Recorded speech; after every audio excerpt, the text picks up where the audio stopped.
Every game is just more fun with friends, but every friendship has its limits. Some games will strain even the best of friendships, no matter how cooperative they're supposed to be. Hi folks, it's Falcon, and today on GameRanx, the 20 hardest co-op games that will test your friendship. Starting off with number 20, it's Chained Together. Jean-Paul Sartre, or however you say his name, wrote that hell is other people. And, I mean, I don't know if I agree in most instances, but Chained Together, that's a hell is other people situation if I've ever seen one. It's one of the most absurd cooperative games ever. It's a game about escaping hell with your friends. If you think Peak was stressful, the climbing game, Chained Together reaches new levels of stress by chaining you and your co-op partners together, literally, like by a big metal chain.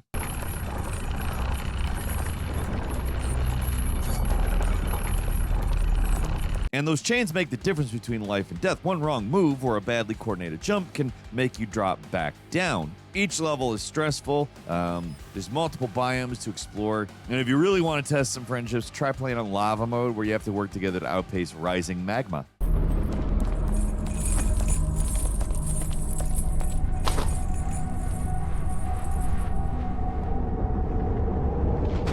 Hey, as a little friendship test, can you do something friendly for us and click subscribe? It's a big, big favor, does a lot for us, and we hope it helps you see some stuff that you want to see. We certainly appreciate it. Thank you so much for clicking subscribe, and let's get back to the video. Number 19 is Operation Tango. This game changes up co-op gameplay by giving you a spy mission where both parties are separated. One person's the operator, the other is the hacker. You have to work together to complete infiltrations and other clandestine missions that only your voices connect you through. The operator is the agent on the ground, while the hacker disables security or tracks mission parameters from their room.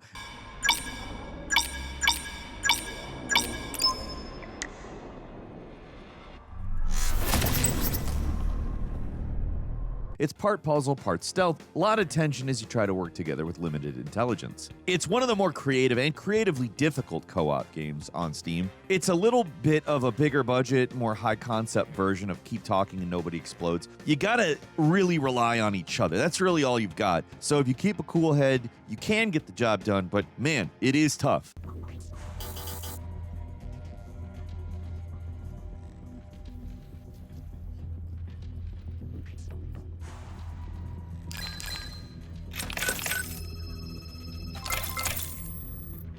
And number 18 is Keep Talking and Nobody Explodes, a panic attack in co-op game form. It's a bomb defusal game. It's absurdist, too.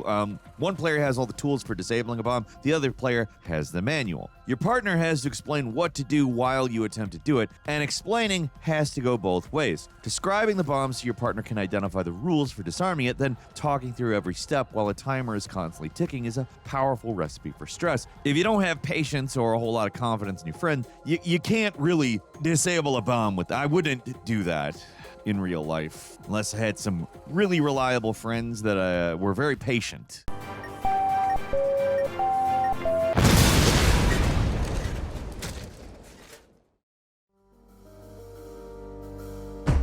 In movies, bombs always have colored wires. Knowing which to snip is one of those rules you need to discover by examining bombs, but there's a lot more you need to know. There's codes to input, mini puzzles on the bombs themselves. The tricky part's really in the separation. The player interacting with the bomb and the player reading the manual are walled off. It's kind of like talking to a novice as they land a plane. Except for neither actually knows how to fly. You just randomly have the operator manual for the 747. This person needs to not slam into the ground. It's one of the silliest, screamiest games on Steam. Definitely one of the harder tests of friendship available.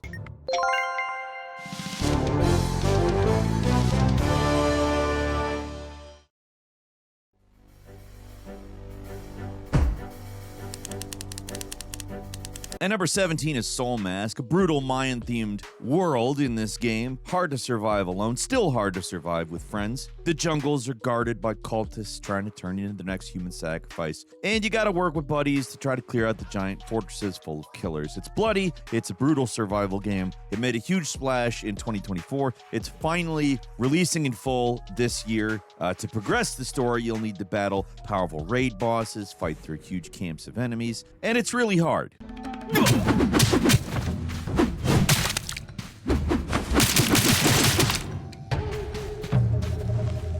We had to work with friends to fight the saber-tooth tiger. In a fun innovation, you get NPC workers that can do all the boring stuff while the real players are actually getting stuff done. It's a spin on survival building, but it's very combat heavy, and you have to play it tactically. You got to play enemies just right. You got to take them down one at a time. Camps are guarded by oversized warlords that are frankly quite tough. And like with Minecraft, your stuff gets left behind if you die. That's devastating in a world that hasn't invented gunpowder yet. If you want to put friendships and your patience to the test, this is one of the best co-op friendly survival games. And it's very nearly out of early access. And number 16 is Ready or Not. No friendship can survive friendly fire, right? Ready or Not, it's a tense, nerve-wracking tactical shooter where death is waiting around every corner. Ready or Not is a military simulation game about SWAT teams entering incredibly dangerous situations. Sometimes you're sent to arrest thieves holding up a gas station, arrest a crazy survivalist. They become straight-up horrific in later levels, and much, much more difficult when you're fighting waves of trained armored soldiers.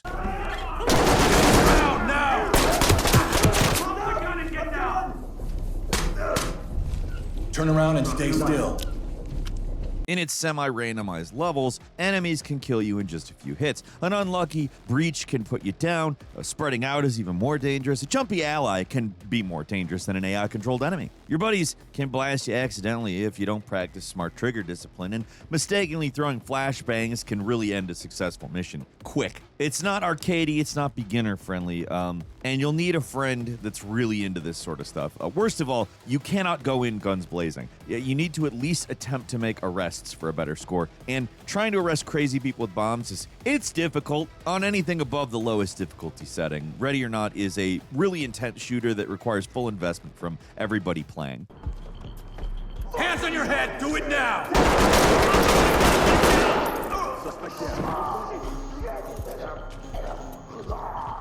And number 15 is Ultimate Chicken Horse. If you thought co-op Super Mario Brothers was bad, Ultimate Chicken Horse is here to show you what ruining friendships really looks like. It's a platforming game, as you might expect by the Mario Brothers mentioned, but you build a level, you race to the exit. Your goal is to slow your friends down while you get ahead, creating diabolical challenges that are trying not to screw yourself over so much that you can't take the lead. It's a competitive game, but it's also cooperative. You can't complete the levels if you don't work together, but you can't win the race if you're not ruining everyone else's day. It's an insane little game that is just, it is such a good party game. Playing with one of your really competitive friends will make you hate each other though, so you're better off spreading the hate with as many other people as possible.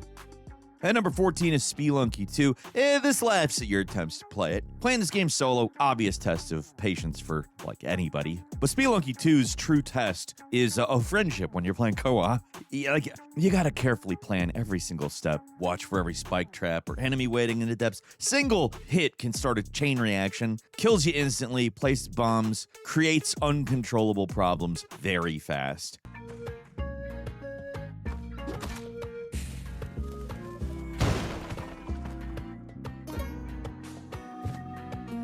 And when you're playing with the second person, the chaos quadruples as you're forced to soak up even more stimuli. Spelunky 2 is already one of our most difficult roguelikes to date. Completing even a single run is a Herculean task for some players, but doing it with two people it's a straight up nightmare. Unless your buddy is the best spelunker in the world, you're not making it out of the caves biome unless you're in constant communication, seriously.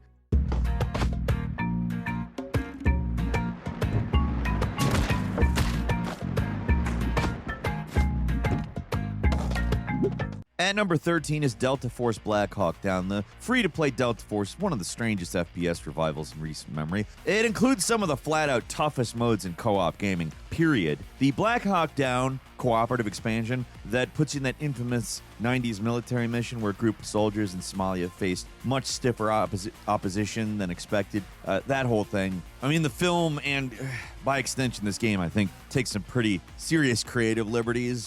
Doesn't matter, though. This is a game. They really work to create a feeling of hopelessness here. There's enemy soldiers around every corner. Bad guys are shooting at you almost every moment you're on the map. You'll have enemies sniping through windows, hiding out of sight.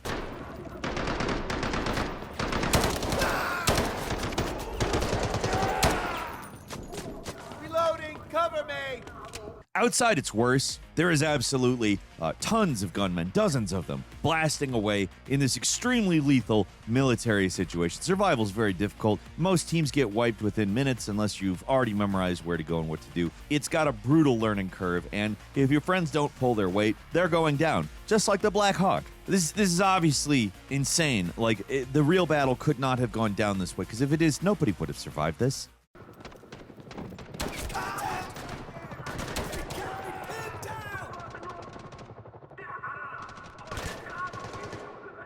At number 12 is Overcooked 2. Working in a restaurant is more fun with friends, right? That's true in Overcooked 2, but that doesn't mean it's easy. It's a deceptively simple cooperative puzzle game about cooking orders and delivering to customers. You're free to divvy up tasks in the kitchen however you want in a run, too. But there is always a snag somewhere. Dangers lurk in each stage to slow you down, ruin your food deliveries. It's like the most chaotic Mario Party games, and it's cooking. I love this game. I have enjoyed this game as long as it's been out. People don't always love playing it with me, but if you can't take the heat, stay out of the kitchen, right?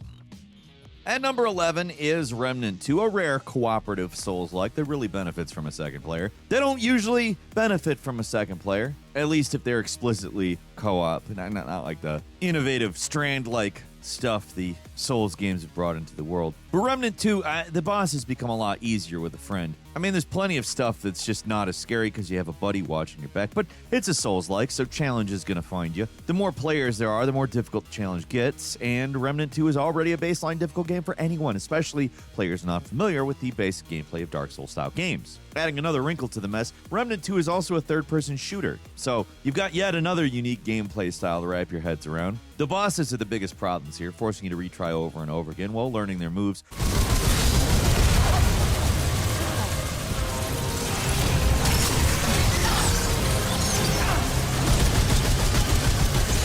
Falling behind could wipe your whole run out. Compensating for a bad player is really frustrating, especially when you're learning patterns. Remnant 2 expects precision from every player, and if one of your friends is failing, they're letting the whole team down.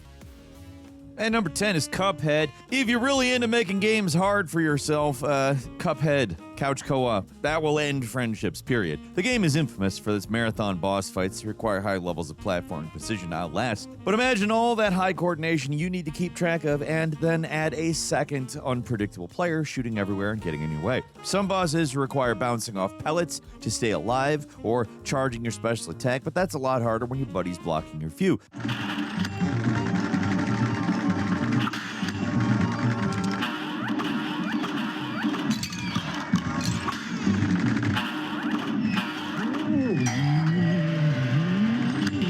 Bosses do go down faster, like you get twice as many bullets hitting them, so a couple of Cuphead maniacs can really clean up, but most people I know are not experts at this game, so you'll probably be more like us, stuck babysitting players that can't dodge an attack to save their lives.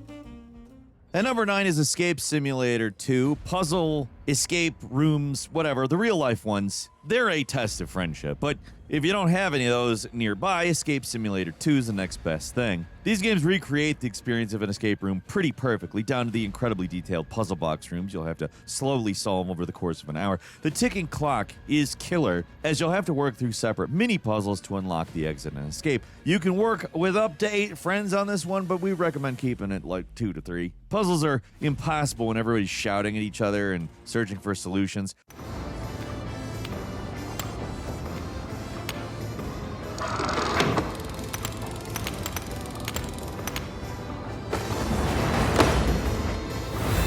Escape Simulator 2 is the best recreation of that stinking, stressful feeling we get as the timer keeps counting down when we're trying to solve a basic math problem. Even the easiest puzzles get, really difficult when you're under pressure. Luckily, there's no huge penalty for failing to solve your puzzle and under the time limit. In real life, you're spending money, so kind of feels at least somewhat important to figure it out. All you're risking in Escape Simulator 2 is the eternal shame of your friends seeing how bad you are at solving puzzles. And number 8 is Earth Defense Force 6, an unnaturally absurd series of third-person shooters from Japan that don't play them if you're not really hardcore. They're very low budget, they're got janky animations, really intentionally awful dialogue reads, and they got a special place in our hearts for one simple reason: you can destroy entire cities with the right weapons.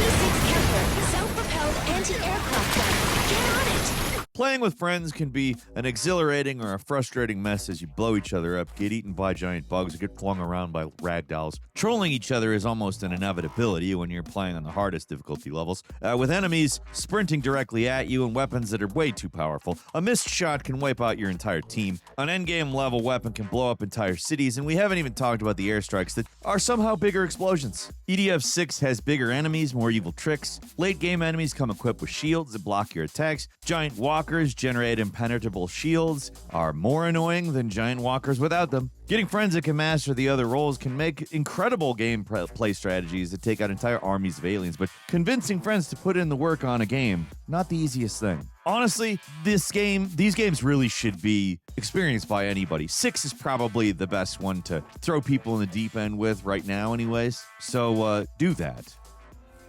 And number 7 is Peak. We mentioned it earlier because it's one of the most popular co-op games of last year. It's played a lot for a good reason. It's very hard. Chained Together might be a nightmare where friends troll each other with failed jumps, but Peak, it's Peak. I mean that in more than one way, too, like proper noun, adjective. I think that's actually it. It's 2 ways. Climbing to the top of the different biomes requires patience and communication, and wrong moves can absolutely drag everyone straight down. It's a thrillingly simple game. Stamina's limited. Helping a friend can help you avoid a long fall in the future. It's just the kind of co-op that feels really good, but also is really freaking tough. You can let yourself and others down pretty easy. And number 6 is Mario Party Superstars. We're not arguing that Mario Party is difficult or hard, but they do end friendships faster than any other Nintendo franchise. These games are made for children, but only adults have the patience to accept their endless nonsense. Mario Party is the party game to end all party games. It's chaos incarnate. The top player might be the lowest in a single turn. Every turn is predicated on random rolls, pushing your cute Nintendo characters through a board game, interspersed with fun little mini games.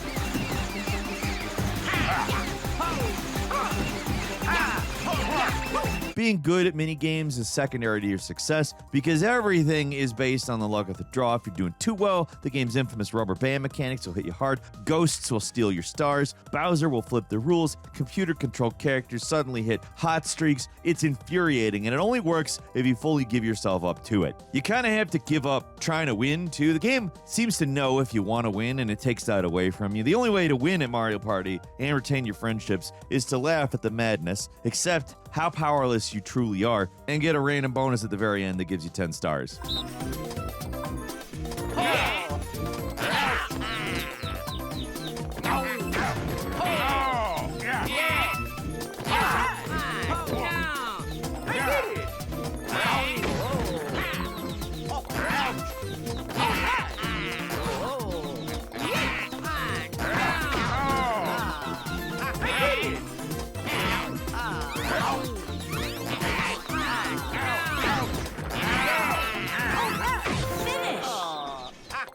And number 5 is Helldivers 2. We're talking about hard co-op games, so we're bringing up Helldivers 2. It's a little more accessible than the very hardcore original, but it's still tough if you're facing off against high difficulty challenges, surviving swarms of killer robots, alien bugs, or bizarre eldritch beings of a high hurdle. For any friend group, period, you'll need to learn the best ways to deal with every threat if you want to continue fighting for democracy. Helldivers 2 puts you in teams of 3, throws swarms of enemies at you.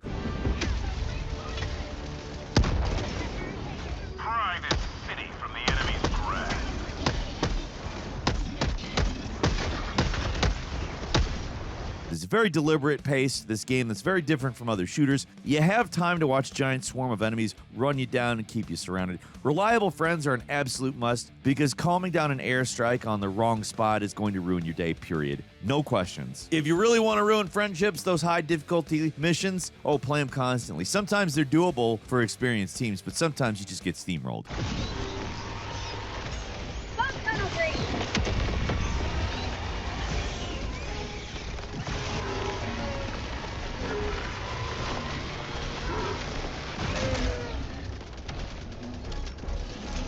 And number 4 is totally reliable delivery service. Sometimes working with your friends to overcome insurmountable odds isn't hard enough. So here, you're going to be driving out of control physics-based vehicles with friends to try to make speedy deliveries. It's nonsense.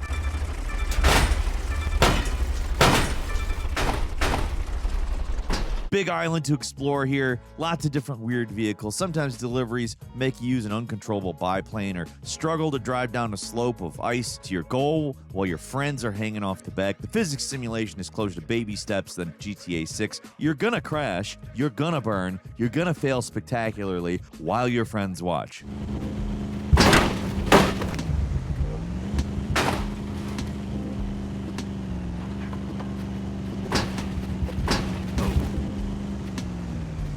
And number 3 is Lethal Company. It's a haunted house simulator in space, all right? If your friends hate being jump scared, they're probably gonna hate you for playing this cheap and cheerful, mega popular co-op scavenging game.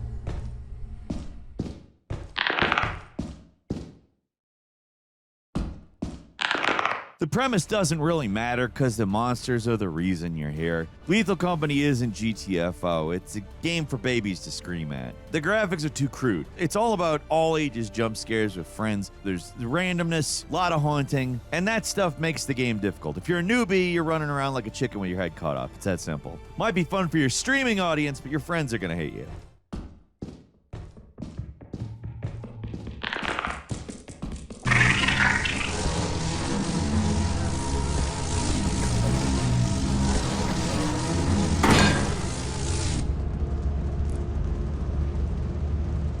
And number 2 is Battletoads. Oldest game on this list is the one guaranteed to end friendships. After a session of Battletoads, you are more likely to get in a fistfight. It's one of the cruelest exercises in psychological torture, disguised as a video game, and playing it in 2-player only makes the experience worse. Every gamer of a certain age has played Battletoads and experienced the same thing. The first few stages are fun beat-em-ups. They're not too crazy difficult.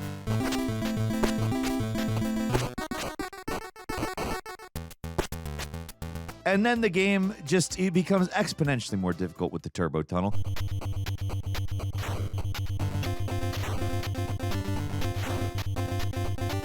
Due to the latency of modern TVs, what was once very difficult becomes nearly impossible. You need to memorize the timing of each jump to stand a chance. The future levels only get worse. Playing with a friend is doomed to failure because you cannot drag your buddy to the end. If one player dies, you both die.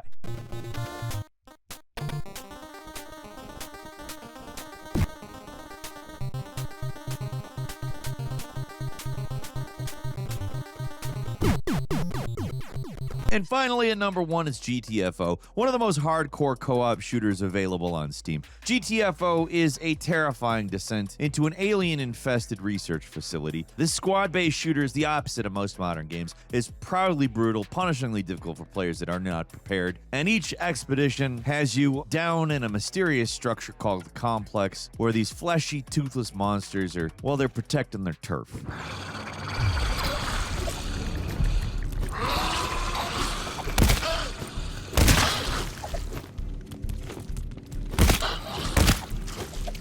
First phase is all tension as you work together to avoid contact. Once one of the collective monsters spots you, though, the action heats up as hordes attack. It's a pulse-pounding game that, you feel every mistake when you play. Coordination is key, obviously. Gets really tough, though, when a few players. Empty slots on your roster are filled with bots, and, they don't compare to flesh and blood friends. They're not too bad, but, yeah. GTFO ruins your day in a way other games on this list do not. It really does require your full attention and all your planning skills. The first few runs, you'll die horribly with nothing to show for it. This is a game where it feels like the developers don't want you to win. They do, but you'll have to fight to learn how.